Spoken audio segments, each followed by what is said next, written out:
గోదావరి కని municipal tea junction దగ్గర అంబేద్కర్ విగ్రహం దగ్గర ఈరోజు దళిత హక్కుల పోరాట సమితి రాష్ట్ర కేంద్ర పిలుపులో భాగంగా మరి మొన్న పార్లమెంట్లో ప్రవేశపెట్టినటువంటి బడ్జెట్ సంబంధించి దళితులకు మరి నిధులు కేటాయించకపోవడం దురదృష్టకరమని ఈరోజు అంబేద్కర్ విగ్రహం ముందు నిరసన తెలియజేయడం జరుగుతూ ఉంది. ఈరోజు దళిత హక్కుల పోరాట సమితి మరియు ఇతర కుల సంఘాల ఆధ్వర్యంలో పెద్ద ఎత్తున నిరసనలు జరుగుతూ ఉన్నాయి.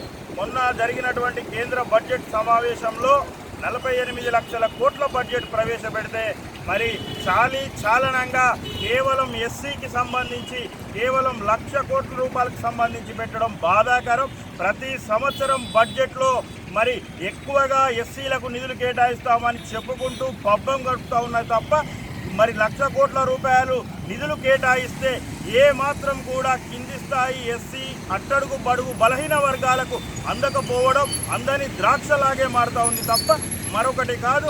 మరి నీతి ఆయోగ్ సంబంధించినటువంటి సంస్థ కూడా నిర్వహిస్తే కేవలం 10 నుంచి 11% నిధులు మాత్రమే వస్తున్నాయి.